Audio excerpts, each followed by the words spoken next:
ಮಾತು ಬೆಳ್ಳಿ ಅಂದರೂ ರೇಟ್ ಮಾತಾಡ್ಸಂಗಿಲ್ಲ, ಮೌನ ಬಂಗಾರ ಅಂದರೂ ಕೊಂಡ್ಕೊಳ್ಳಂಗಿಲ್ಲ. ಈ ರೇಂಜ್ಗೆ ರೇಟ್ಗಳು ಏರ್ತವೆ ಅಂತ ಯಾರೂ ಅಂದ್ಕೊಂಡಿರಲಿಲ್ಲ.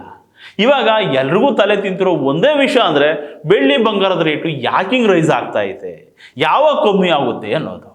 ಹೋದ ವರ್ಷ ಇದೇ ಟೈಮ್ಗೆ 1 ಗ್ರಾಮ್ ಗೋಲ್ಡ್ 8,800 ರೂಪಾಯಿ ಇತ್ತು, ಇವಾಗ 16,000 ಆಗೈತೆ. ಒಂದೇ ವರ್ಷಕ್ಕೆ ಡಬಲ್ ಆಗೋಗ್ಬಿಟ್ಟೈತೆ.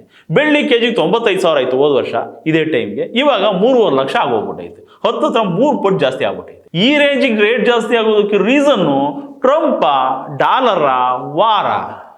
ಈ ಡಾಲರ್ ರೇಟ್ ಜಾಸ್ತಿ ಆದರೆ ಚಿನ್ನದ ರೇಟ್ ಜಾಸ್ತಿ ಆಗೋದೇನೋ ನಿಜ, ಆದರೆ ಈ ರೇಂಜ್ಗೆ ಆಗುತ್ತೆ.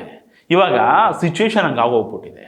ಇವಾಗ ನೋಡಿ 91.5 ರೂಪಾಯಿ ಇದೆ ಡಾಲರ್ ರೇಟು, ಜೊತೆಗೆ ಇಂಟರ್ನ್ಯಾಷನಲ್ ಮಾರ್ಕೆಟಲ್ಲಿ ಗೋಲ್ಡ್ ರೇಟು ಜಾಸ್ತಿ ಆಗ್ತಾನೇ ಇದೆ. ಅದಕ್ಕೆ ನಮ್ಮ ಇಂಡಿಯಾದಲ್ಲೂ ಕೂಡ ಗೋಲ್ಡ್ ರೇಟ್ ಜಾಸ್ತಿ ಆಗ್ತಾ ಇರೋದು. ಈ ರೇಟ್ಗಳನ್ನು ಕಂಟ್ರೋಲ್ ಮಾಡೋ ಗೇಟು ನಮ್ಮ ಮೋದಿ ಕೈಯಲ್ಲೂ ಇಲ್ಲ, ಗೌರ್ಮೆಂಟ್ ಕೈಯಲ್ಲೂ ಇಲ್ಲ. ಎಲ್ಲ ಇಂಟರ್ನ್ಯಾಷನಲ್ ಮಾರ್ಕೆಟು, ಜಿಯೋ ಪಾಲಿಟಿಕ್ಸು. ಈ ಇಂಟರ್ನ್ಯಾಷನಲ್ ಮಾರ್ಕೆಟ್ಗಳಲ್ಲಿ ಗೋಲ್ಡ್ ರೇಟ್ ಜಾಸ್ತಿ ಆಗ್ತಿರೋದಕ್ಕೆ ಮೇಯ್ನ್ ರೀಸನ್ ಏನಪ್ಪ ಅಂತಂದರೆ ಬೇರೆ ಬೇರೆ ಕಡೆ ನಡೀತಿರುವಂಥ ಯುದ್ಧಗಳು. ಜಗತ್ತು ಯುದ್ಧದ ಭೀತಿನಲ್ಲಿದೆ. ಎಲ್ಲಿ ಯಾವಾಗ ಯಾರ ಮೇಲೆ ಮುರ್ಕೊಂಡು ಬೀಳ್ತಾರೆ ಅನ್ನೋದೇ ಗೊತ್ತಾಗ್ತಿಲ್ಲ. ಇಂಥ ಆತಂಕದ ವಾತಾವರಣದಲ್ಲಿ ಜನ ಬೇರೆ ಯಾವುದ್ರ ಮೇಲೂ ಇನ್ವೆಸ್ಟ್ ಮಾಡೋದು ಸೇಫ್ ಅಲ್ಲ ಅಂತ ಹೇಳ್ಬಿಟ್ಟು ಗೋಲ್ಡ್ನ ಬೈ ಮಾಡೋದಕ್ಕೆ ಶುರು ಮಾಡಿಬಿಟ್ಟವ್ರೆ. ಇದು ಸೇಫೆಸ್ಟ್ ಮೋಡು. ಎಂಥ ಟೈಮಲ್ಲೂ ಚಿನ್ನ ಬೆಳ್ಳಿ ಸೇಫು. ಅದಕ್ಕೆ ಎಲ್ಲರೂ ಇದ್ರ ಹಿಂದೆ ಬಿದ್ದಿದ್ದಾರೆ. ಬರೀ ಜನ ಅಷ್ಟೇ ಅಲ್ಲ, ಎಲ್ಲ ದೇಶಗಳು ಸೆಂಟ್ರಲ್ ಬ್ಯಾಂಕ್ಗಳು ಕೂಡ ಚಿನ್ನನ ಸ್ಟಾಕ್ ಮಾಡೋದಕ್ಕೆ ಶುರು ಮಾಡಿಬಿಟ್ಟಿದ್ದಾವೆ.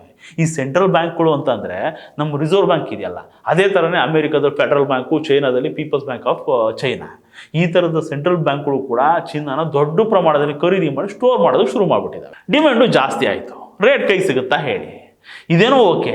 ಈ ಬೆಳ್ಳಿ ರೇಟ್ ಯಾಕೆ 3 ಪಟ್ಟು ಜಾಸ್ತಿ ಆಗ್ತಿದೆಯಪ್ಪ ಅಂತ ನೋಡಿದ್ರೆ, ಇವಾಗ ಬೆಳ್ಳಿದು ಇಂಡಸ್ಟ್ರಿಯಲ್ ಯೂಸೇಜ್ ಜಾಸ್ತಿ ಆಗ್ತಾ ಇದೆಯಂತೆ. ಈ AI ಟೆಕ್ನಾಲಜಿ ಇದೆಯಲ್ಲ, ಇದು ಇವಾಗ ಸಿಕ್ಕಾಪಟ್ಟೆ ಜಾಸ್ತಿ ಆಗ್ಬಿಟ್ಟಿದೆ. ಇದಕ್ಕೆ ಬೇಕಾದ ಹಾರ್ಡ್ವೇರ್ಗಳನ್ನು ಮ್ಯಾನುಫ್ಯಾಕ್ಚರ್ ಮಾಡೋದಕ್ಕೆ ಸಿಲ್ವರ್ ಬಳಕೆ ಜಾಸ್ತಿ ಮಾಡ್ತಾರಂತೆ. ಹಾಗೆ ಇವಾಗ ಎಲೆಕ್ಟ್ರಿಕಲ್ ವೆಹಿಕಲ್ಸ್ ಅಂದರೆ EV ವೆಹಿಕಲ್ಸ್ ಇದಾವಲ್ಲ, ಇದು ಟ್ರೆಂಡ್ ಜಾಸ್ತಿ ಆಗ್ಬಿಟ್ಟಿದೆ. ಇವೇ ಇನ್ನು ಮುಂದೆ ಫ್ಯೂಚರು ಅನ್ನೋ ಥರ ಆಗೋಗ್ಬಿಟ್ಟಿದೆ. ಇವುಗಳ ತಯಾರಿಕೆನಲ್ಲೂ ಕೂಡ ಬೆಳ್ಳಿ ಯೂಸೇಜ್ ಜಾಸ್ತಿ ಇದೆಯಂತೆ. ಹಾಗೆ ಡಿಫೆನ್ಸಿಗೆ ಸಂಬಂಧಪಟ್ಟಂಥ ಇಂಡಸ್ಟ್ರಿಗಳಲ್ಲೂ ಕೂಡ ಬೆಳ್ಳಿ ಯೂಸೇಜ್ ಜಾಸ್ತಿ ಇರುತ್ತೆ. ಅದಕ್ಕೆ ಈ ರೇಂಜ್ ಬೆಳ್ಳಿ ರೇಟು ಹಾರ್ತಾ ಇರೋದು. ಬರೀ ಜ್ಯುವೆಲ್ ಯೂಸೇಜ್ ಆಗಿದ್ದಿದ್ರೆ ಇಷ್ಟೆಲ್ಲ ಜಾಸ್ತಿ ಆಗ್ತಿರಲಿಲ್ಲ. ಇದೆಲ್ಲದ್ರ ಜೊತೆಗೆ ಈ ಅಮೆರಿಕದಲ್ಲಿ ಒಂದು ಎಡವಟ್ಟು ಇದೆಯಲ್ಲ, ಟ್ರಂಪು, ಅದು ಕೊಡೋ ತಲೆಕೆಟ್ಟ ಸ್ಟೇಟ್ಮೆಂಟ್ಗಳು ಕೂಡ ಮಾರ್ಕೆಟ್ ಮೇಲೆ ಎಫೆಕ್ಟ್ ಮಾಡ್ತಾ ಇದ್ದಾವೆ. ಅವನು ತಲೆಕೆಟ್ಟವನಾದರೂ ಕೂಡ ಅವನು ಕೂತಿರೋ ಜಾಗ ಅಂತ ಆಯ್ಕಟ್ಟಿದ್ದು. ಸದ್ಯಕ್ಕೆ ನಮ್ಮ ದೇಶದಲ್ಲಿ ರೈಸಿಂಗ್ ಸ್ಟಾರ್ಸು ಅಂತಂದರೆ ಗೋಲ್ಡು, ಸಿಲ್ವರೇ.